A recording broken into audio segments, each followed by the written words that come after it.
আসসালামু আলাইকুম। প্রিয় দর্শক, অন্য মঞ্চের আলাপ চাইতায় আপনাদের সকলকে আমন্ত্রণ জানাচ্ছি। আসসালামু আলাইকুম।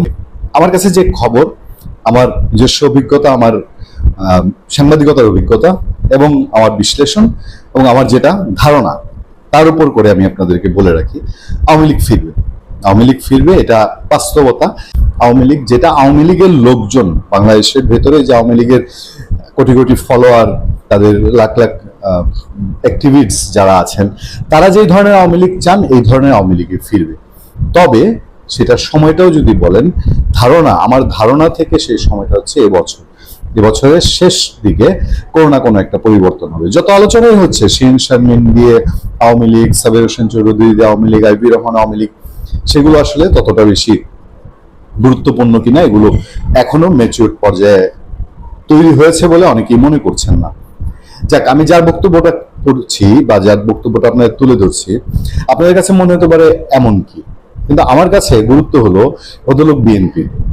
তিনি গণ অধিকার পরিষদের সেক্রেটারি রাশেদ খান, আওয়ামী লীগ বিরোধী আন্দোলনের সাংঘাতিক তুখুর ভূমিকা ছিল, এবং আওয়ামী লীগ যেন বিন্দু পরিমাণ কোথাও চান্স না পায়, ইউনূস গভর্নমেন্ট সময় পর্যন্ত কিন্তু সেই জায়গায় তিনি ছিলেন। তিনি কিছু কথা বলছেন, সেই কথাগুলো আগে একটু জেনে নেই, তারপর মাঝে একটু বলি আপনাদেরকে। তিনি কিন্তু বিএনপিতে জয়েন করেছেন, বিএনপিতে ইলেকশন করেছেন, ফেল করেছেন। হয়তো পাশ করলে তার গুরুত্বটা আরো একটু বেশি থাকতো, কিন্তু বিএনপির মধ্যে থেকে তিনি কথাগুলো বলছেন। এই কথাগুলো বলার কারণে নিশ্চয়ই বিএনপির কাছে তার জবাবদিহিতাও করতে হবে না। তিনি বলছেন আওয়ামী লীগকেও তো পুনর্বাসনের সুযোগ দেওয়া উচিত।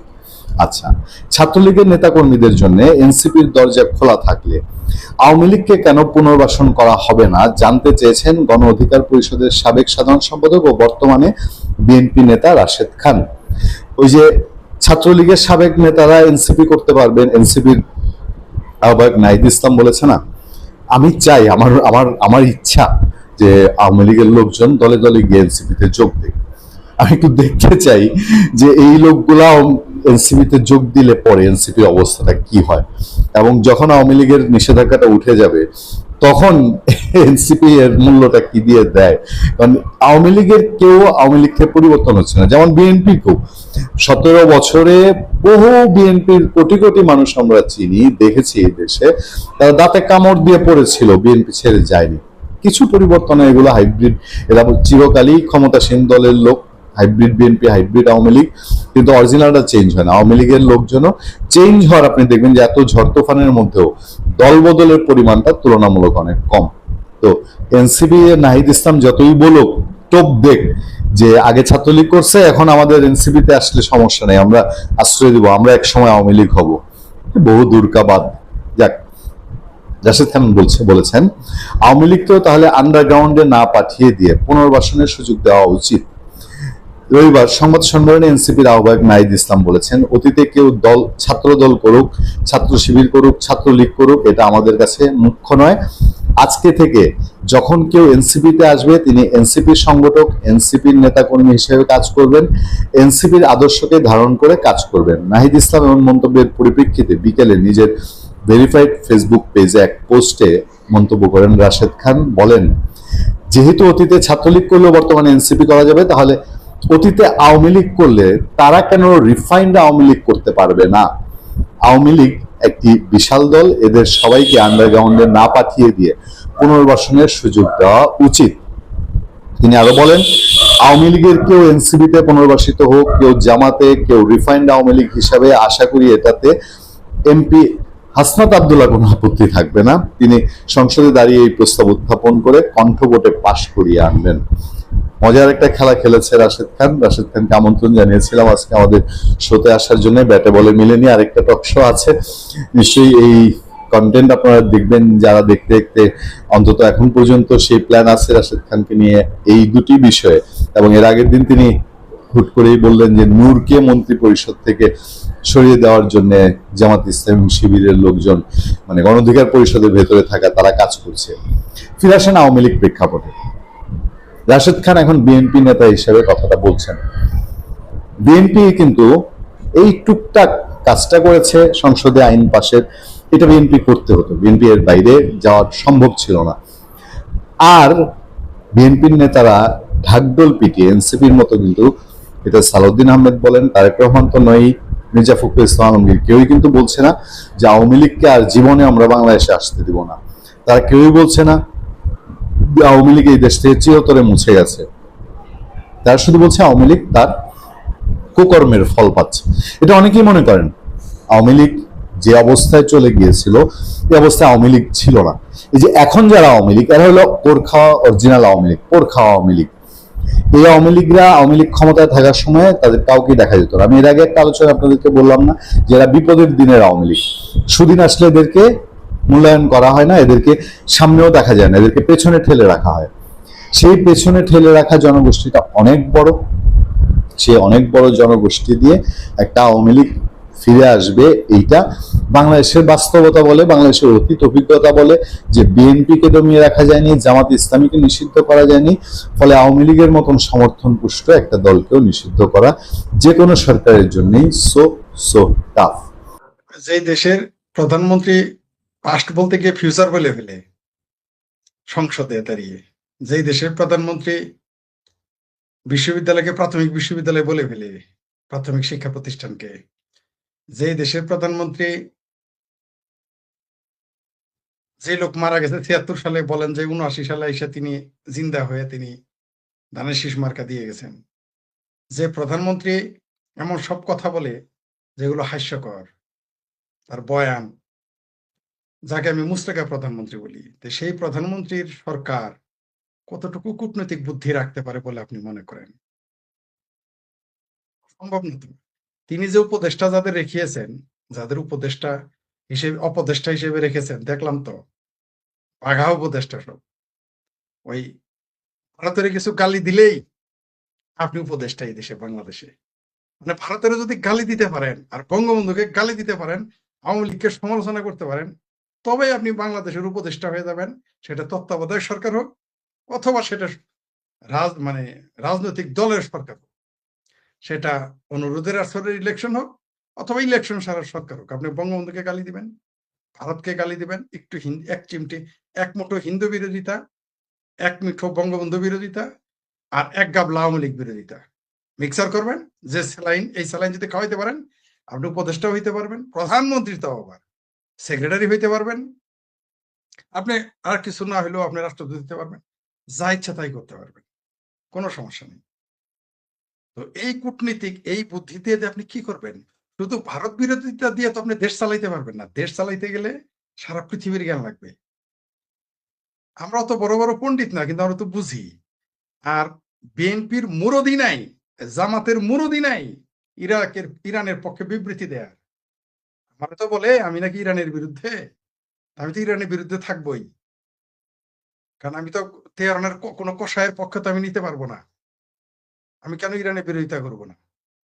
আমি আমি মানবতাবাদী মানুষ, পৃথিবীর সব জায়গায় বিরোধিতা করি মানবাধিকার যদি লঙ্ঘন হয়। তো ইরান যখন মানবাধিকার লঙ্ঘন করে, তাদের বিরোধিতা কেন করবো না? ওটাও করতে হবে। আপনি শুধু ইসরায়েলের মানবাধিকার বিরোধিতা দেখবেন, আপনি আমেরিকা মানবাধিকার লঙ্ঘন এটা দেখবেন। ইরান যখন মানবাধিকার লঙ্ঘন করে, তখন আপনারা কোথায় থাকেন? নাকি নিজের পেটের পোলার পিছনে থাপড়া দিলে হাতে ব্যথা পান? This is the problem. আপনারা সিলেক্টিভ মানবতাবাদী, আমরা সিলেক্টিভ মানবতাবাদী নই। আমরা সব মানবতা বিরোধীদের বিরুদ্ধে। কিন্তু যখন আপনাদের সামনে ইরান আসে, যখন আপনাদের সাথে সৌদি আরব আসে, তখন ওটার বিরোধিতা করেন না। ফেলানির সীমান্তে গরু চুরি, মুরগি চুরি, ছাগল চুরি, শাড়ি চুরি, কাপড় চুরি, ফেনসিডিল আনতে গিয়ে মারা গেলে ফেলানি গ্যাংয়েরা বাংলাদেশে তেল কাম হয়ে যায়, কিয়ামত হয়ে যায়।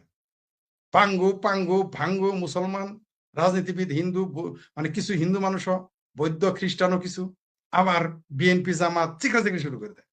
সৌদি আরব থেকে যখন পেট বানায় পাঠায় দেয়, সৌদি আরব থেকে যখন পাগল বানায় পাঠায় দেয়, রেপ করতে করতে, ধর্ষণ করতে করতে, লাইতে সোজা করে ফেলে শেখা দেয়, তখন ফেলানির ভাই ভাতিজা বন্ধু খালা শ্বশুর মামা শ্বশুর আত্মীয় স্বজন কাউরে কথা বলতে দেখি না। তখন ফেলানির চাচা ভাতিজা ভাই বোনেরা সব নীরব হয়ে যায়।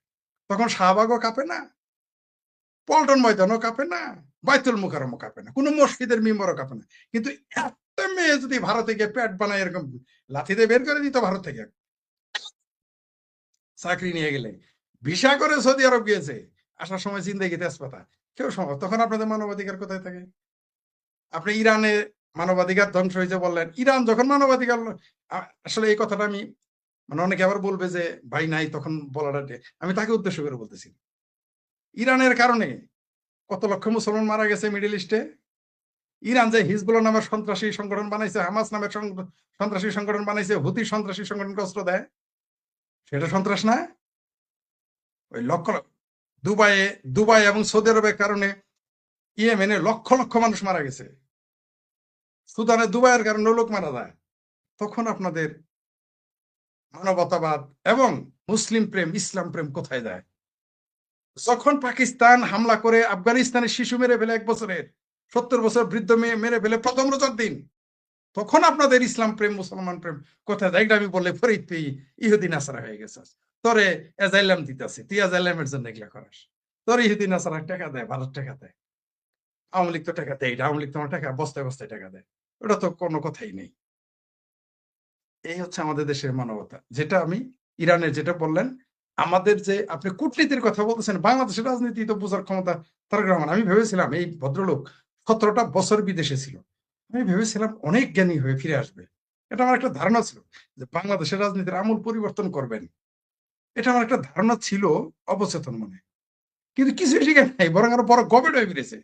অর্থাৎ ওই যে ঢেকি স্বর্গে গেলেও বাড়াই বানবে, ঢেকিরে যদি বেহেস্তেও বাড়ানোর কাম কি বাড়াবে না? ঢেকির তো আর কোনো কাম, ঢেকির আর কোনো কাজ হবে না। তো তারেক রহমান 17 বছর ওখান থেকে এসে বাংলাদেশে কি শিখছে? কিছুই না। আমি অনেকের কাছে শুনেছিলাম তিনি নাকি সেখানে ডক্টরেট ডিগ্রি নিতেছেন, পরে দেখলে সব ভুয়া। কেউ তো বলে সে 8 পাস, আমি বলি না। এই যে আমির হারামজাদা নাকি আমাদের কেএমপি, সে তো বলছে সে নাকি ইন্টারমিডিয়েট পাস, টিটকারি দেয়, আমি বলি নাই। কারণ আমি জানি তারেক রহমান মাস্টার ডিগ্রি করা, আমি এখনো তাই জানি। আমার তথ্য ভুল হইতে পারে, শুদ্ধ হইতে পারে, কিন্তু এরা বলে, এই জামাতের এমপিরা বলে ওই আমির হারামজাদার বিরুদ্ধে কিন্তু সমালোচনা করে না। কিন্তু আমি যদি বলি তারেক রহমান ইন্টারমিডিয়েট পাস, আমার বাপ দাদা 14 গোষ্ঠী মরা বাপ মায়ের 14 গোষ্ঠী উদ্ধার করে ফেলবে বিএনপিরা, পারলে 2-1টা জামাতি ভোট ওখানে গালি দিবে বিএনপির পক্ষে। একটা উদাহরণ দিই আপনাকে, মৌলানারা ভাসানীকে একজন বলেছে তুই কিসের মৌলানা, তুই তো ভাসেনি, ভাসানি এবার টিটকারি দিছে যে তুই তো মাও সেতুং মৌলানা, কমিউনিস্ট মৌলানা, এগুলো গালি দিছে। আজ পর্যন্ত শুনেছেন যে সেই যে ব্যক্তি এই কথা বলেছে তার বিরুদ্ধে জামাত, বিএনপি, এমনকি খোদ ভাসানীপন্থী, এমনকি খোদ ধন্যবাদ নরসিংদী থেকে যিনি দেখতেছেন, যে এমনকি টাঙ্গাইলের মৌলানা ভাসানীর যে নাতিপুতিরা আছে পোলাপান, তারা প্রতিবাদ করেছে? করে নাই, করে নাই, করবার সাহস তাদের নাই। কেন? কারণ লোকটা আওয়ামী লীগ না। যিনি ভাসানীকে এই ভাষায় গালি দিয়েছেন তিনি আওয়ামী লীগ না। আমি এটা পড়ে দিয়েছি, সেইখানে অনেক সমালোচনা, এমনকি আওয়ামী লীগের লোকজন কমেন্টস করেছে, বঙ্গবন্ধুকে টেনে এনেছে। কিন্তু আমি যে উদ্দেশ্যে পোস্টটা দিলাম, এই যে ভাসানীকে, মৌলানা ভাসানীকে গালি দিল, যে গালি দিছে তার বিরুদ্ধে একটা লোক কথা বলে না। কারণ কি? কিন্তু এটা যদি আমি বলতাম যে মৌলানা ভাসানী তুই কি থেকে কোথাকার মৌলানা, কে তোর মৌলবী বানাইছে, বা আমি যদি বলতাম, বা আমার বাপে বলতো, বা আওয়ামী লীগের এমপি মন্ত্রীরা বলতো, এতক্ষণ দেখতেন কলামের পর কলাম, টকশোর পর টকশোর ধুয়ে দিত। কিন্তু ওই যে আওয়ামী লীগ বলে নেই, এটা আমি অপ্রাসঙ্গিক ভাবে আপনার এখানে আনলাম। কূটনীতি হচ্ছে তারেক রহমানের যে কূটনীতি, আপনি দেখেন তার উপদেষ্টা কারা? এসিগেট রিজভী সাহেব, যে 5টা ভোট পাবে না সে সাকি, ডাক্তার জাহেদ পেতিপাড়া 5টা ভোট পাবে না, জনগণের সাথে যার সম্পর্ক নেই। আর এদের রাজনৈতিক মেধা তো আমাদের বোঝা হয়ে গেছে এখন এই কয়দিনে। এরা হলো তার তার মানে কি, হবু রাজার কি, হবু রাজার গবু মন্ত্রী নাকি গবু রাজার হবু মন্ত্রী, এরকম কিছু আছে না? মানে যেমন ছাড়িন দেয় তেমনি ঘাতক। তো এরা পারবে? এদের মুরত নাই ইরানের পক্ষে একটা শব্দ পক্ষে বলার। কারণ এরা তো মুসলেখা সরকার, এমনি বলি না তো আমি। কালকে যদি ইরানের পক্ষে বিবৃতি দেয়, এমনি তো হাতে পায়ে ধরতেছে রাশিয়া থেকে তেল আনবে। এখন শুনতেছি রাশিয়ার তেল আনার অনুমতির খবরও নাকি ভুয়া, কতটুকু সত্য জানি না, দুইটাই আসতেছে। এখন এই আমেরিকার তেল তো আনতে পারবে না, এই ভয়ে, আমেরিকার ভয়ে ইরানের পক্ষে বিবৃতি দেওয়ার মুরদ নাই এই মুসলেখা সরকারের। আমার ভাবির পোলারা বিবৃতি দিয়েছে, আমার ভাবির পোলারা না তো মুসলমান হয়ে গেছে। তারপরে বিএনপির না এত বড় বড় মুসলমান, জামাত তো বেহেশতের টিকিটি বিক্রি করে। মানে আমার ভাবির পোলারা আর জামাত তো হইলো মুসলমান, বিএনপি তো মুসলমান, সব মুসলমান। বাংলাদেশে এখন ওই আপনার কৃষ্ণনন্দীয় মুসলমান, বাংলাদেশে তো কোনো হিন্দু নাই। এমনকি নিতাই রায়ও মুসলমান, ওই যে নিতাই রায় নাকি যিনি কি সংস্কৃতি প্রতিমন্ত্রী, গয়েশ্বর রায়ও মুসলমান। নিশ্চিত থাকেন আপনি এরা মুসলমান। চিন্তায় চেতনা অন্তত মুসলমান, রাজনীতিতে মুসলমান। এদের জীবনে শুনছেন যে সনাতন সংখ্যালঘুদের পক্ষে কথা বলতে? কোনোদিনই বলবে না, বলতে পারে না, হিম্মতই তাদের নাই। তেমনি এই বিএনপি সরকারের, এই মুসলেকা সরকারের এবং মুসলেকা সরকারের সরকারি বিরোধী দল জামাতের আর আমার ভাবির বলাদের, তাদের আবার পার্ট এন্ড পার্সেল, তাদের কোনো মুরদি নাই ইরানের পক্ষে বিবৃতি দিতে, কারণ এত সবাই আমেরিকার গোলাম ইবনে গোলাম, বলবে কিভাবে? আর এদের যে কূটনীতি এত দুর্বল, এদের, আপনি বলতেছেন এদের কূটনৈতিক তৎপর, আরে ভাই এদের কূটনৈতিক আকল থাকলে তো কূটনৈতিক তৎপরতা দেখাবে। যারা যেই দেশের ক্ষমতায় নেওয়ার আগে, উড়োজাহাজে উঠার আগে ফ্রান্স থেকে বলে 7 সিটা খায় বলবে। আকলের আকলের মানে জ্ঞানের বহর বুঝতে পারছেন তো, রাজনৈতিক জ্ঞানের বহর। সেই লোক আসছিল, সেইখানে তারা, আমার ভাবির পোলার ছিল উপদেষ্টা নাকি অপদেষ্টা, আবার তারাই এখন এমপি হয়েছে অনুরোধের আসরে। এদের কি আকল থাকবে? আর বিএনপির আর কেসি গেটরেজবি সাহেব, যিনি যিনি মোটামুটি তার বউ কোন কোন কাপড় পরে ইন্ডিয়ান, সেগুলো পুড়ছে না আমরা দেখেছি, শুধু পেন্টি আর ব্রাটা এনে পোড়াটা বাদ রেখেছিলেন। এরকম আকল আলা তো। বিএনপির একজন নেতা যখন ভারতীয় পণ্য পুড়ে ফেলে, তার মানেটা কি দাঁড়াইলো? যে সারা জীবন ভারত বিরোধী রাজনীতি করে, কিন্তু ঘরে তার সব ভারতীয় মাল। তো এই যে আপনি বলেন কূটনীতি, তো কূটনৈতিক জ্ঞানী মাথাই নাই, তার ব্যথা কিসের? এরা আসছে গোলামি করতে। আপনি যদি আপনার কাজের বেটি রে বাড়ির দায়িত্ব দেন, অথবা আপনার কামের স্যারারে দোকানের দায়িত্ব দেন, তার নিজের সকল আছে, তার যা বলে দিচ্ছেন তাই তো করবে, আর বাইরে তো করতে পারবে না। অন্যগুলো করতে তো সে ভুল করবে। সুতরাং বাংলাদেশে যারা এখন যারা কূটনীতিক খারাপ, এদের দেখেন তো কূটনীতি, এদের আপনি যে উপদেষ্টা 5 জন আছে, নাম জানেন আপনি? আমি লিখিত দিতে পারি, আপনি 5 জন নাম বলতে পারবেন না, এরকম ফিগার নিয়ে আসছে। আর যেগুলো 2-3 জনের নাম জানে, ওগুলো আমরা বলার কারণে মানুষ চিনে নাকি এদের কেউ? যেই দেশের রাজনীতিবিদদের হাতে রাখতে হবে। জাহেদ কি রাজনীতিবিদ? সাকি কি রাজনীতিবিদ? সারা জীবন ব্যাগ টানলো বামপন্থীদের, তারপর পায়ে সিগন্যাল দিয়ে ডাইনে চলে গেল, ডাইনে থেকে আবার আল্ট্রা ডাইনে চলে গেল। এই পেতি পাড়া জাহেদ, জাহেদ ডাক্তার, তারে দেখলাম আমরা সারা জীবন মান্না ভাইয়ের জুতা টানলো, কোথাও জায়গা হয় না। হঠাৎ করে দেখলাম তারেক রহমানের উপদেষ্টা, ডালমে কুস্তো কালা থা, সব জায়গায় সুপার উস্তম থাকে, সব জায়গায় সুপার উস্তম থাকে। তো এরা হচ্ছে সুপার উস্তম। এরাই যে ল্যাং মারবে না কয়দিন পরে, এরাই যে কয়দিন পরে তারেক রহমানের ল্যাং মারবে না, আপনি কেমনি বুঝলেন? যে অন্য জনের কামলা খাটে, সে তো আরেকজনের কামলা দিতে পারে, বেশি মাইনা দিলেই কামলা দিবে। কালকে যদি আওয়ামী লীগ বলে জাহেদ ডাক্তার তোরে আমি এই পদে রাখবো, তুই উল্টা শাকিরে যদি বলে তোরে আমি চাইনাতে পাঠাবো, তোর চাইনিজ কোটায় আমরা বানাবো, মন্ত্রী বানাবো, কালকেই তো উল্টাই দিবে আবার। তো কূটনৈতিক জ্ঞানে এই সরকার অত্যন্ত দুর্বল, কূটনৈতিক চিন্তা চেতনা খুবই দুর্বল, মানে সেটা ভাষায় প্রকাশ করবো মতো না। নইলে এই তেলের সমস্যা এতদিন সমস্যা সমাধান হইতো। বাংলাদেশের 90%, 95% মানুষ ইরানের পক্ষে, অথচ ইরান থেকে তেলের জাহাজ আসতেছে না। এটা টোটালি সরকারের ব্যর্থতা, সরকারের উপদেষ্টাদের ব্যর্থতা, সরকারের চামচা মন্ত্রীদের ব্যর্থতা। আমাদের কপালে এই জন্য শনি লেগেছে। আপনি দেখেন ভারতকে মনে করা হচ্ছে যে ইরানে যখন যুদ্ধ হয়, আক্রমণ করে, এগুলো সব ভারত জানে। এমনকি ভারতের সাথে ইসরায়েলের সামরিক চুক্তি সম্ভবত আছে, গোপনে হলেও তো, গোপনে তো আছেই। তাহলে সেই ইসরায়েলের সাথে সম্পর্ক থাকার পরও ইরান থেকে সে তেল আনতেছে কম দামে। এই যে কূটনৈতিক তৎপরতা, ভারতের কাছ থেকে তো একটু শেখা উচিত। কিন্তু বাংলাদেশের মানুষ তো শুধু শিখে, ভারতের মানুষ হাগে মুতের বাথরুমের বাইরে, এটা ছাড়া তো আর কিছু শিখে নাই। বাংলাদেশের মানুষ শিখেছে ভারতের লোক গোমূত্র পান করে, কিন্তু হাদিসে যে আছে উটের মুদ খাওয়ার কথা, এটা আর তারা ভুলে গেছে। পৃথিবীর কোথাও কোনো সনাতন ধর্মের কোনো গ্রন্থে লেখা নাই উটের মুদ খাও, কোথাও লেখা নাই। অপ্রাসঙ্গিক হলো কথাগুলো আনতে হচ্ছে, আমি পাইনি আর কি, থাকতে পারে, কারণ সনাতন ধর্মের এত বই যে মানে পড়ে শেষ করা যায় না, এত ধর্মগ্রন্থ তাদের। এক এক বেদেই আছে লক্ষ লক্ষ, এক মহাভারতে আছে লক্ষ লক্ষ শ্লোক, রামায়ণে হাজার হাজার শ্লোক, পড়ে সারতে পারবেন না। তো আর বেদেও তো কথাই না, ওগুলো তো শ্লোক, অনেক শ্লোক, পড়ে শেষ করতে পারবেন না। তো সেইখানে কোথাও আমি পাইলাম না যে কোথাও লেখা আছে যে তোমরা গরুর মুদ খায়ও। কিন্তু সহি হাদিস দ্বারা কিন্তু প্রমাণিত, বলছে যে তোমরা উটের মুদ খায়ও। উটের মুদ খাওয়া লোকগুলো সারাদিন চিন্তা করে ভারত, দুইটা জিনিস জানে ভারত সম্পর্কে, যারা গরুর মুদ খায় আর বাথরুমের বাইরে গিয়ে থাকে। কিন্তু এটা তারা জানে না, বাংলাদেশের মানুষ যত পানি খায় না, পানি সারা জীবনে পানি খায় না এক একজন, তার সাথে 50 গুণ ভারতীয়রা মদ খায়। তারা পয়সা কমনে খরচ করলো না, এতটুকু এতটুকু মাছ কিনে, এইটুকু এটুকু মাছ কিনে। এইটুকু এইটুকু সারাদিন তো এরা মদ খায়। ভারতের মদের ফ্যাক্টরি সম্পর্কে এদের ধারণা আছে? ভারতের রাস্তাঘাটে মানে দামি গাড়ি কতগুলো চলে তাদের ধারণা আছে? নাই বাংলাদেশের মানুষের। ভারতের একজন ধনী, পাকিস্তান বাংলাদেশ তাদের জিডিপি, বাংলাদেশ আর পাকিস্তানের জিডিপি সমান তাদের অর্থনীতি। 4-5 জন যদি মনে করে 4-5 জন ভারতের যারা ধনী মানুষ মনে করে বাংলাদেশে পাকিস্তান কিনে ফেলবে, বাজেট কিনে নিবে, ভাড়া নিবে, পারে তারা। কিন্তু বাংলাদেশে এটা জানে। তো এদের কূটনীতি সম্পর্কে এত জ্ঞান কম যে এরা ভারতের কাছ থেকে ওই দুইটা ছাড়া শিখে না। ভারতের কাছ থেকেও যদি ভারতের ছাত্রও যদি হইতো কূটনৈতিক জ্ঞানে, তাহলে আজকে আমাদের বাংলাদেশ সিঙ্গাপুর হয়ে যেত। সিঙ্গাপুর এখন বলবেন ভারত তো হইতে পারে নাই। ভারত হইতে পারে না আরেকটা কারণ, কারণ ভারতের অনেকেই ভারতে মনে করে পাকিস্তান তার শত্রু, মনে করে চীন তার শত্রু, ভারতীয়রা মনে করে। আবার ইদানিং বাংলাদেশ গজিয়ে উঠেছে মনে করে। কিন্তু আমার ভারত সম্পর্কে যতটুকু গবেষণা আছে, সম্ভবত আমি একমাত্র লোক বাংলাদেশের যিনি আমি 17টা প্রদেশ সম্পর্কে আমি ধারণা রাখি। সেখানে ফিজিক্যালি গিয়েছি 17-18টা প্রদেশ। ভারত সম্পর্কে আমার গবেষণা হইলো যে ভারতের শত্রু ভারতের ভিতরেই থাকে, সেই শত্রুরাই তাদের জন্য বিপজ্জনক। সে বিষয়ে আমি গেলাম না। তো ভারতের কূটনৈতিক জ্ঞান সম্পর্কে যদি ছাত্র হইতো বাংলাদেশ, আজকে বাংলাদেশ সিঙ্গাপুর না হইলেও থাইল্যান্ড হইতো, আর এগিয়ে যেত। কিন্তু আমরা তা নিব না।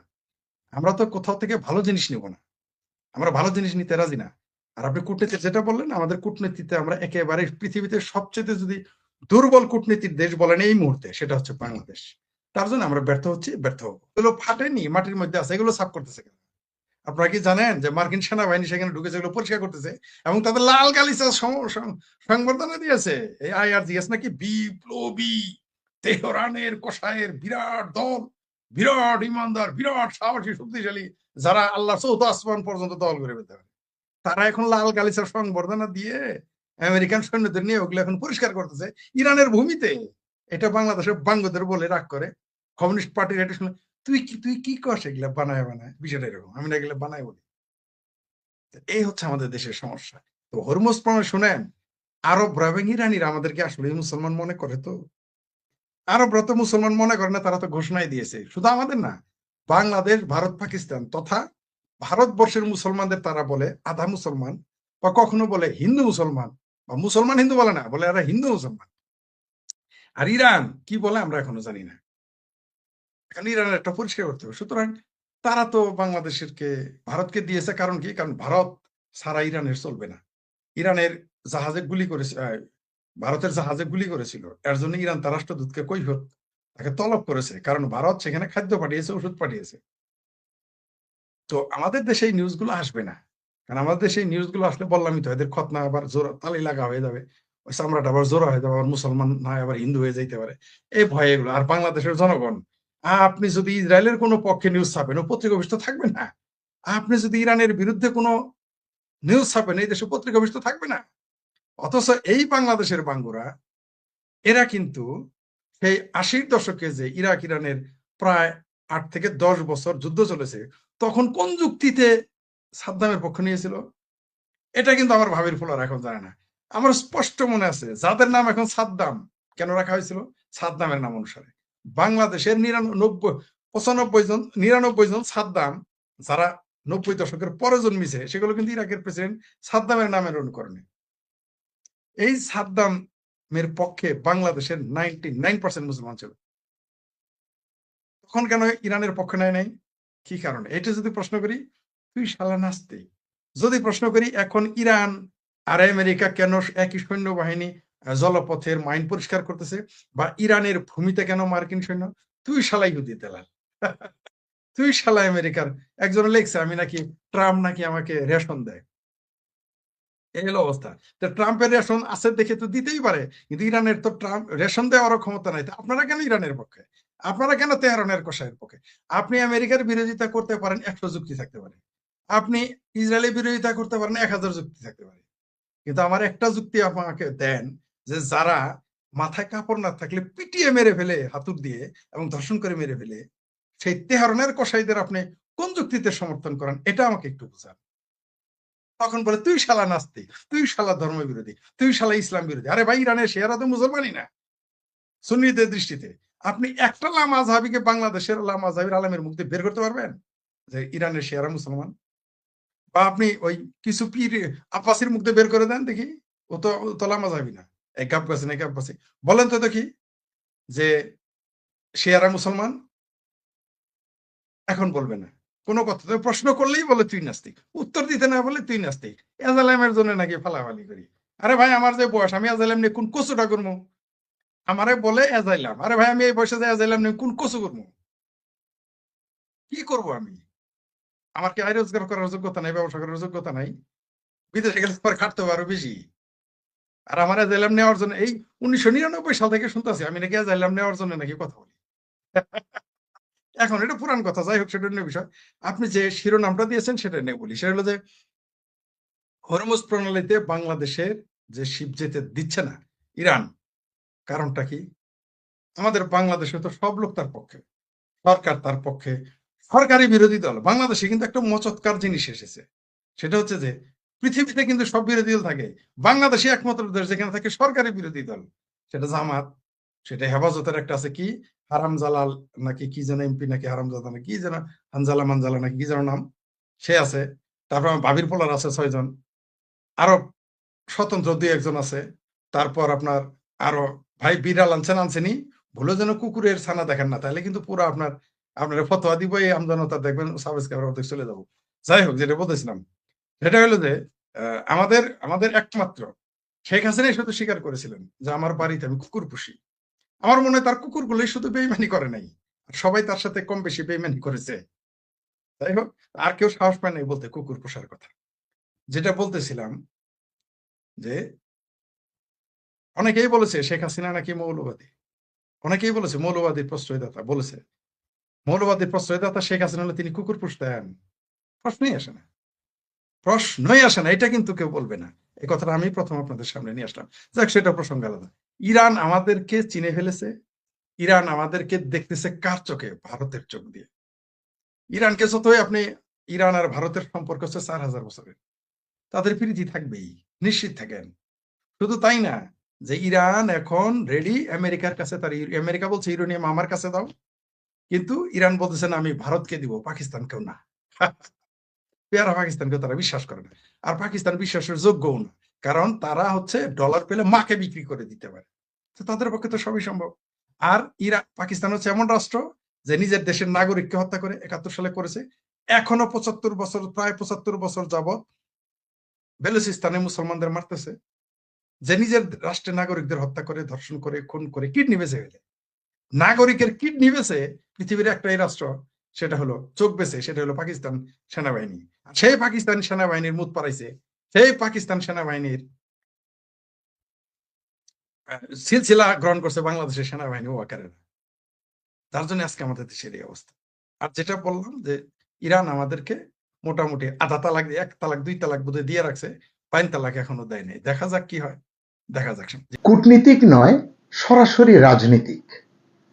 ঢাকায় ভারতের নতুন হাইকমিশনার হিসেবে কি আসছেন মিস্টার দীনেশ ত্রিবেদী? এটি কি শুধুই একটি নিয়োগ, নাকি বাংলাদেশের জন্য দিল্লির বড় কোনো বার্তা? সম্মানিত দর্শক, যাই বলুন না কেন, বাংলাদেশের জন্য ভারতের কূটনীতিতে বড় পরিবর্তনের ইঙ্গিত মিলছে।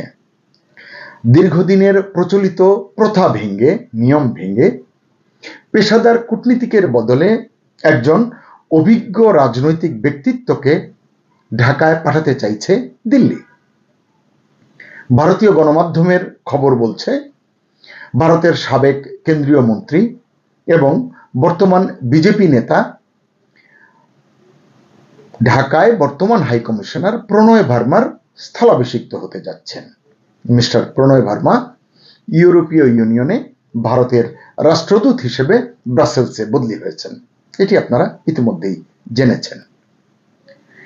বিশ্লেষকরা বলছেন, ঢাকায় ভারতীয় হাইকমিশনে কারো পদায়ন এটা এখন আর নিছক কোনো রুটিন বদলি নয়, বরং এটি ভারতের পররাষ্ট্রনীতির একটি কৌশলগত পরিবর্তনের অংশ। কারণ বাংলাদেশে 2024 সালের 5 আগস্টের রাজনৈতিক পট পরিবর্তনের পর বাংলাদেশ ভারত সম্পর্ক আগের মতো আর নেই। বাংলাদেশের মানুষের মনে জমে থাকা ক্ষোভ, পুঞ্জীভূত ক্ষোভ, রাজনৈতিক অনিশ্চয়তা এবং এর প্রেক্ষিতে দুই দেশের মধ্যেকার পাল্টাপাল্টি অবস্থান যেটা আমরা দেখেছি গত বছর, সব মিলিয়ে এই দুই দেশের সম্পর্ক পৌঁছেছিল এক কঠিন টানাপোড়েনের জায়গায়। এই পরিস্থিতিতে একজন কেরিয়ার কূটনীতিককে হাইকমিশনার হিসেবে ঢাকায় না পাঠিয়ে একজন অভিজ্ঞ রাজনীতিককে পাঠানোর মাধ্যমে বাংলাদেশের সঙ্গে সম্পর্ককে ভারত কতটা গুরুত্ব দিচ্ছে সেই বার্তাই দেওয়ার চেষ্টা করছে নয়াদিল্লি। বিশ্লেষকরা এমনটি বলছেন। কিন্তু প্রশ্ন হলো সেই বার্তাটি কি? দিল্লি কি এখন থেকে সরাসরি রাজনৈতিক লেভেলে কথা বলতে চায়? দুই দেশের মধ্যেকার জটিল ইস্যুগুলো ডিপ্লোম্যাটিক ভাষার পরিবর্তে পলিটিক্যাল নেগোসিয়েশনে সমাধান করতে চায়? কেনই কথা বলছি? দুই দেশের কূটনৈতিক সম্পর্কটা আগের জায়গায় নেই, এটি তো আমরা সবাই জানি।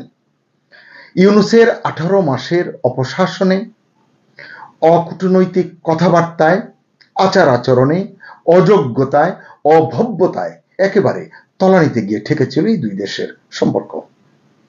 যদিও তারেক রহমানের নেতৃত্বাধীন বিএনপি সরকার দায়িত্ব নেবার পর দু দেশের সম্পর্কের জমাট বরফ গলতে শুরু করেছে। এটি যদিও এখনো কোনো যৌক্তিক জায়গায় এসে দাঁড়িয়েছে এমনটা দাবি করা যাবে না। এমন প্রেক্ষাপটে যাকে প্রণয় ভার্মার স্থলাভিষিক্ত করতে চলেছে ভারত, অন্তত যার নাম সবচেয়ে বেশি উচ্চারিত হচ্ছে, তিনি হচ্ছেন মিস্টার দীনেশ ত্রিবেদী। ভারতের রাজনীতিতে অত্যন্ত পরিচিত একটি নাম। বললাম আগেই, একদা রেলমন্ত্রী ছিলেন, স্বাস্থ্য প্রতিমন্ত্রী ছিলেন, দীর্ঘদিন সংসদীয় রাজনীতির সাথে যুক্ত একজন প্রাজ্ঞ ব্যক্তিত্ব। সবচেয়ে গুরুত্বপূর্ণ বিষয়, তিনি শুধু প্রশাসনিক ব্যক্তি নন, একজন পলিটিক্যাল অপারেটরও। তার অতীত বেশ বৈচিত্র্যময়। একসময় পশ্চিমবঙ্গের মুখ্যমন্ত্রী মমতা ব্যানার্জির তৃণমূল কংগ্রেসে ছিলেন, পরে যোগ দিয়েছেন বিজেপিতে। অর্থাৎ তিনি বিভিন্ন রাজনৈতিক ক্যাম্পে কাজ করেছেন, যা কূটনীতির মাঠেও তাকে অধিক কার্যকর আলোচক করে তুলতে পারে। অবশ্য কয়েকদিন আগে ভারতের পক্ষ থেকে আরেকটি নামও আলোচনায় এসেছিল, তারা প্রস্তাব দিয়েছিলেন। সেই নামটি হচ্ছে আরিফ মোহাম্মদ খান। তিনি একজন অভিজ্ঞ রাজনীতিক, প্রবীণ, সাবেক গভর্নর এবং মুসলিম সমাজে অত্যন্ত পরিচিত মুখ, জনপ্রিয় মুখ। আরিফ মোহাম্মদ খান হয়তো এখন আর আসছেন না, এমনটি ধারণা করা যাচ্ছে। তবু তার নামটা এজন্যই করলাম, এখানে আনলাম এই জন্যই যে ভারত সরকার তাকে বাংলাদেশে পাঠানোর কথা ভেবেছিল। এই ভাবনার কারণেই মনে হয়েছে ভারতের এই যে নামগুলো, দীনেশ ত্রিবেদী এবং আরিফ মোহাম্মদ খান, এগুলো আসলে কিছু না কিছু নির্দেশ করছে। কি নির্দেশ করছে? আমার ধারণা, দিল্লি এখন আর ঢাকাকে কেবল রুটিন কূটনৈতিক পোস্ট হিসেবে দেখছে না, বরং এটাকে স্ট্র্যাটেজিক পলিটিক্যাল মিশন হিসেবে বিবেচনা করছে। প্রাপ্ত তথ্য বলছে 2019 সালে সাবেক সেনাপ্রধান ভারতের দলবীর সিং সুহাগকে সেশেলসে হাই কমিশনার হিসেবে পাঠিয়ে মোদী সরকার নতুন কূটনৈতিক ধারার ইঙ্গিত দিয়েছিল। এবার যে ঢাকায় একজন রাজনীতিক পাঠাতে চলেছে দিল্লি সরকার, ভারত সরকার, এটাকে ওই ধারাবাহিকতারই অংশ বলে মনে করা হচ্ছে। বিশেষজ্ঞদের মতে প্রতিবেশী দেশগুলোর সঙ্গে সরাসরি রাজনৈতিক স্তরে যোগাযোগ বাড়ানোর জন্য অভিজ্ঞ ও প্রভাবশালী ব্যক্তিদের দূত হিসেবে নিয়োগ দেওয়া ভারতের পররাষ্ট্রনীতির নতুন কৌশল। দীনেশ ত্রিবেদীর মতো একজন অভিজ্ঞ নেতার উপস্থিতি ঢাকার সঙ্গে দিল্লির অমীমাংসিত ইস্যুগুলো নিয়ে আলোচনার ক্ষেত্রে নতুন মাত্রা যোগ করতে পারে বলে ধারণা করা হচ্ছে। এদিকে বিদায়ী হাই কমিশনার মিস্টার প্রণয় ভার্মা সম্পর্কে দু একটি কথা না বললে অন্যায় হবে, কারণ এমন এক কঠিন সময়ে তিনি ঢাকার দায়িত্ব পালন করেছেন, তা এক কথায় প্রশংসনীয়। নিঃসন্দেহে তিনি একটি অত্যন্ত কঠিন সময় পার করে দায়িত্ব শেষ করছেন ব্রাসেলসে যাওয়ার আগে। ভারতের কোনো রাষ্ট্রদূতের জন্য 2024-এর আগস্ট পরবর্তী বাংলাদেশ ছিল সবচেয়ে কঠিন এবং চ্যালেঞ্জিং। আগস্ট পরবর্তী উত্তপ্ত পরিস্থিতিতে দুদেশের সম্পর্ককে পুরোপুরি ভেঙে পড়তে দেয়নি প্রণয় ভার্মার বিচক্ষণ সিদ্ধান্ত, ঠান্ডা মাথার কর্মকৌশল। আবেগে উত্তপ্ত পরিস্থিতিতেও কি হয়েছে আপনারা সব জানেন। প্রণয় ভার্মা নেপথ্যে থেকে কূটনীতিকে বাঁচিয়ে রেখেছেন, সংবেদনশীল ইস্যুতে ধৈর্য ধারণ করেছেন। সব মিলিয়ে তিনি ছিলেন এ রিয়েল ক্রাইসিস ম্যানেজার। কূটনীতিতে বলা হয়, যখন সব দরজা বন্ধ হয়ে যায় তখন একজন দক্ষ কূটনীতিক জানালা খুলে রাখার পথ খোঁজেন। প্রণয় ভার্মা বাংলাদেশ ভারতের এই দুই দেশের সম্পর্কের ক্ষেত্রে ঠিক সেই কাজটি করেছেন। তিনি এমন এক সময়ে দায়িত্ব শেষ করে ফিরছেন যখন বললাম সম্পর্কের বরফ গলতে শুরু করেছে। এখন যদি দীনেশ ত্রিবেদী আসেন তাহলে সেটি হবে ভিন্ন ধরনের অধ্যায়। মানে কিরকম সেটা? ক্রাইসিস ম্যানেজমেন্ট থেকে পলিটিক্যাল ম্যানেজমেন্টে শিফট হবে কূটনৈতিক মিশন। দীনেশ ত্রিবেদীর প্রস্তাবটি বাংলাদেশ সরকারের সম্মতির অপেক্ষায় রয়েছে। গ্রিমো বলে, নিয়ম অনুযায়ী স্বাগতিক দেশের সবুজ সংকেত পাওয়ার পরে এই নিয়োগ চূড়ান্ত করা হবে। দীনেশ ত্রিবেদী ঝরঝরে বাংলায় কথা বলেন এবং একজন দক্ষ সেতার বাদক। তিনি দীর্ঘদিন ধরে পশ্চিমবঙ্গের রাজনীতির সঙ্গে যুক্ত। দুই বাংলার, ওপার বাংলা এপার বাংলা, দুই বাংলার সংস্কৃতি সম্পর্কেও তার সম্যক ধারণা রয়েছে, ভালো ধারণা রয়েছে। অবশ্য মাঝখানে শোনা যে গিয়েছিল যে বিহারের গভর্নর, ভারতের সাবেক মন্ত্রী ও প্রভাবশালী রাজনীতিক আরিফ মোহাম্মদ খান ঢাকায় হাই কমিশনার হয়ে আসছেন, তখন বলা হয়েছিল এটি কেবল দুদেশের দ্বিপাক্ষিক সম্পর্কের ক্ষেত্রেই নয়, বরং আন্তর্জাতিক কূটনীতিতেও বিরল দৃষ্টান্ত হয়ে থাকবে। যাই হোক, বাংলাদেশের সম্মতি পেলে দীনেশ ত্রিবেদী আসবেন ঢাকায় হাই কমিশনার হয়ে, এমনটি বলা যাচ্ছে। এরপর থেকে হয়তো ঢাকায় চালু হবে ভারতের নতুন ধরনের কূটনীতি, যেখানে কূটনীতির বদলে রাজনীতি হবে হয়তো মূল চালিকা শক্তি। বাংলাদেশও নিশ্চয়ই দিল্লির এই নতুন পলিটিক্যাল যে গেম প্ল্যান সেটা বুঝে দুদেশের সম্পর্ককে এগিয়ে নিতে খুব একটা পিছিয়ে পড়বে না। শুভকামনা সবার জন্য। একজন উচ্চ পদস্থ সরকারি কর্মকর্তা বিদেশে গেলেন একটা গুরুত্বপূর্ণ সম্মেলনে অংশগ্রহণ করতে এবং সেখান থেকে সুস্থ অবস্থায় ফিরলেন। তারপরেই ম্যালেরিয়া আক্রান্ত হলেন এবং মৃত্যুবরণ করলেন। এই মৃত্যুটা কি কেবলমাত্র দুর্ভাগ্য, নাকি এটি প্রতিরোধযোগ্য? আজকে এই বিষয়টি নিয়ে কথা বলবো, সাথে সমসাময়িক কিছু রাজনৈতিক ইস্যু। গত 26শে মার্চ থেকে 29শে মার্চ পর্যন্ত ক্যামেরুনে বিশ্ব বাণিজ্য সংস্থার একটা গুরুত্বপূর্ণ সম্মেলন অনুষ্ঠিত হয়েছিল এবং সেখানে বাংলাদেশ সরকারের পক্ষ থেকে বাণিজ্য সচিব মিস্টার মাহবুবুর রহমান অংশগ্রহণ করেছিলেন। অংশগ্রহণ শেষে তিনি সুস্থ অবস্থায় ফিরে এসেছিলেন এবং তারপর 11ই এপ্রিল তিনি অসুস্থ হলেন, তাকে একটি স্থানীয় হাসপাতালে ভর্তি করা হলো এবং 17ই এপ্রিল শুক্রবার সকালে তিনি মৃত্যুবরণ করলেন। তিনি ম্যালেরিয়া আক্রান্ত হয়ে মৃত্যুবরণ করলেন।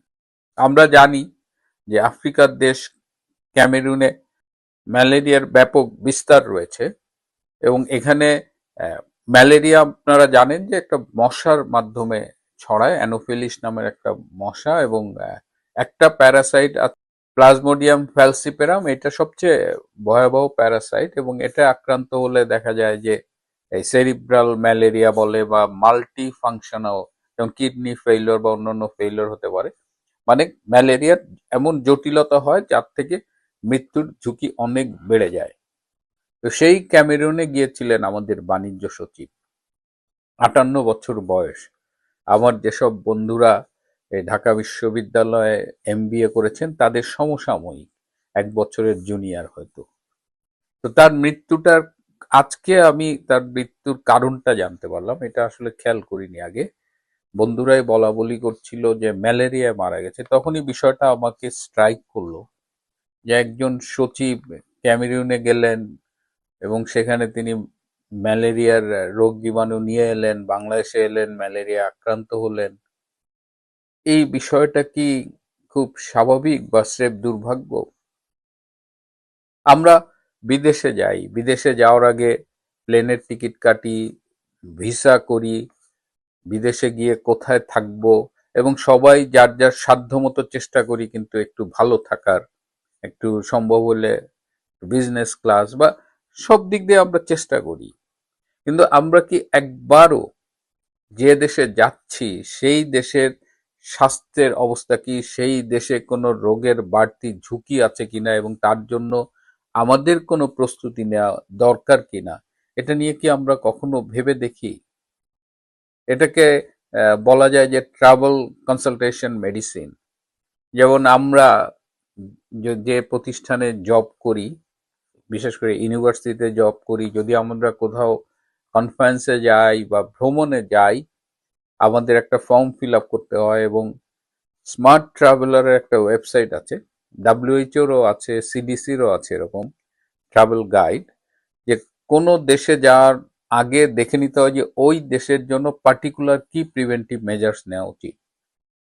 যেমন ধরুন ক্যামেরুনে যে যাচ্ছে, ক্যামেরুন যেহেতু একটা ম্যালেরিয়া এন্ডেমিক এরিয়া, সেহেতু ক্যামেরুনে এই ম্যালেরিয়ার বিরুদ্ধে কি ব্যবস্থা নেওয়া যেতে পারে।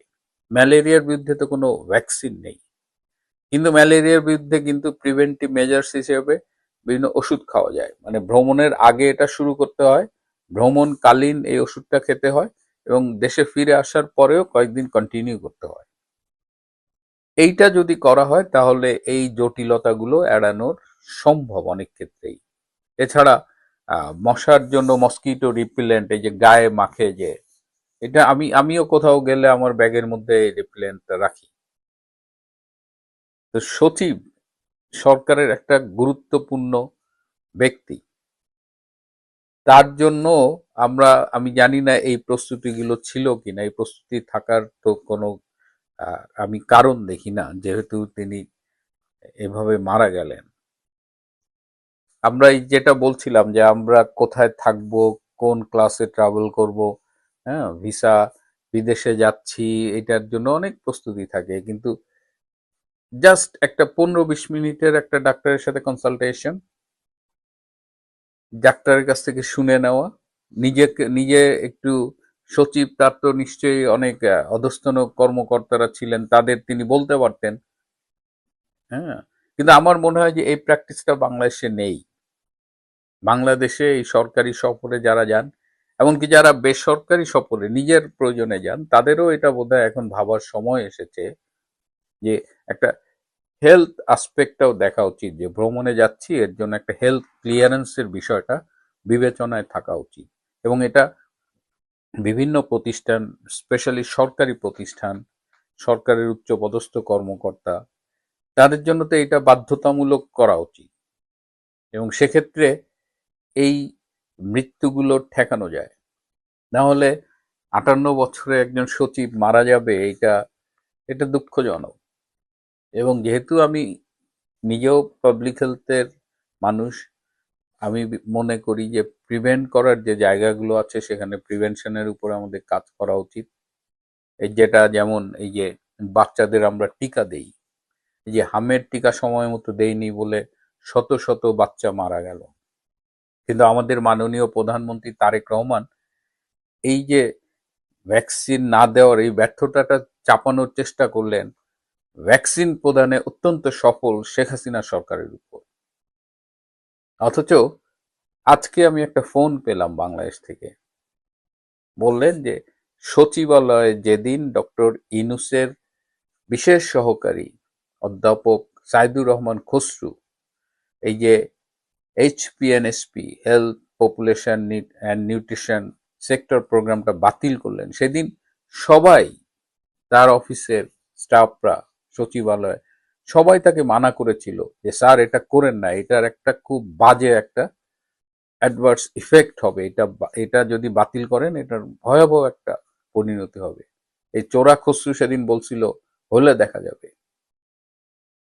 মানে আমরা স্বাস্থ্যকে কতটা নেগলেক্ট করি, সবকিছু দেখি, কিন্তু নিজের যে স্বাস্থ্য, যার জন্য 15-20 মিনিটের একটা কনসালটেশন, একটা অ্যাডভাইস, এবং সেই অনুযায়ী ব্যবস্থা নেওয়া। অনেক অসুখের ভ্যাকসিন আছে, আবার এই যে ফিভারের জন্য ভ্যাকসিন পাওয়া যায়, বা যেখানে ভ্যাকসিন আছে আছে, যেখানে ভ্যাকসিন নাই সেখানে প্রিভেন্টিভ যদি ওষুধ থাকে নেবেন। অন্তত সতর্কতার কিছু অ্যাডভাইস তো থাকা যেতে পারে, কিন্তু আমরা সেটা গুরুত্ব দেই না। এবং আমাদের এই সরকার বিশেষ করে যেটা বলছিলাম যে মাননীয় প্রধানমন্ত্রী হামের টিকার ব্যর্থতা শেখ হাসিনার সরকারের উপরে মিথ্যেভাবে চাপানোর চেষ্টা করছে। আবার এই সরকারের মধ্যে যেটা আমরা দেখতে পাই যে একটা স্ট্যান্ডবাজির প্রবণতা, মানে বাস্তবের দিকে মনে হয় খেয়াল নাই। যেমন মাননীয় প্রধানমন্ত্রী বলেছিলেন যে এই সরকার তেলের দাম বাড়াবে না। বিদ্যুৎ প্রতিমন্ত্রী তিনি বলেছিলেন সরকারের কাছে পর্যাপ্ত মজুদ আছে। আবার এই সরকারের মার্কিন মুলুকে যিনি প্রেস মিনিস্টার তিনি বলেন যে তেলের কোনো ক্রাইসিস নাই, পাম্পের যে ছবি দেখেন ওগুলো সব আর্টিফিশিয়াল ইন্টেলিজেন্স দিয়ে বানানো। অথচ আজকে দেখলাম যে ডিজেলের দাম, অকটেনের দাম, সব তেলের দাম, কেরোসিনের দাম বাড়িয়েছে এবং এই বৃদ্ধিটা এক লাফে 20-25 টাকা করে বাড়িয়েছে। তেলের দাম বাড়বে এটা একটা বাস্তবতা, পৃথিবীর সব দেশেই তেলের দাম বাড়ছে, সেটা আস্তে আস্তে বাড়তে পারে। কিন্তু কেন, কি দরকার ছিল বলার যে তেলের দাম বাড়াবে না? আর যদি বলবেন তাহলে সেটা স্টিক করতেন, সেটা বাড়ালেন কেন? আবার কেন বলছেন তেলের সংকট নাই? এখনো তো এই তেলের পাম্পে অনেক পাম্প বন্ধ, এখন সংকট তো দূরের কথা, পাম্পই বন্ধ। ঢাকা শহরে গণপরিবহন খুব কম, এখন বাস টাস কমে গেছে, এখন মেট্রো রেলের উপরে অনেক বেশি চাপ পড়েছে, মানুষ মেট্রো রেলে যাতায়াত করতেছে। এই যে মোবাইল ফোন, এই নেটওয়ার্কের জন্য বিদ্যুৎ দরকার, সেই বিদ্যুৎ নিয়মিত সরবরাহ করতে পারছে না, সুতরাং তাদের জেনারেটর চালানো লাগতেছে। এই জেনারেটর চালাতে প্রতিদিন 1 লাখ লিটার তেল দরকার হচ্ছে।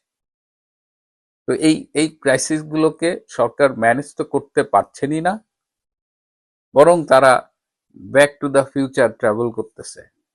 আল্লাহই জানে আমাদের কপালে কি আছে। যাই হোক, শুরুতে যেটা বলছিলাম, সরকারি বেসরকারি যারা বিদেশ ভ্রমণ করেন তারা এটা একটু মনে রাখবেন যে একটা ট্রাভেল অ্যাডভাইস নেবেন, প্রয়োজন একজন ডাক্তারের সাথে কথা বলবেন।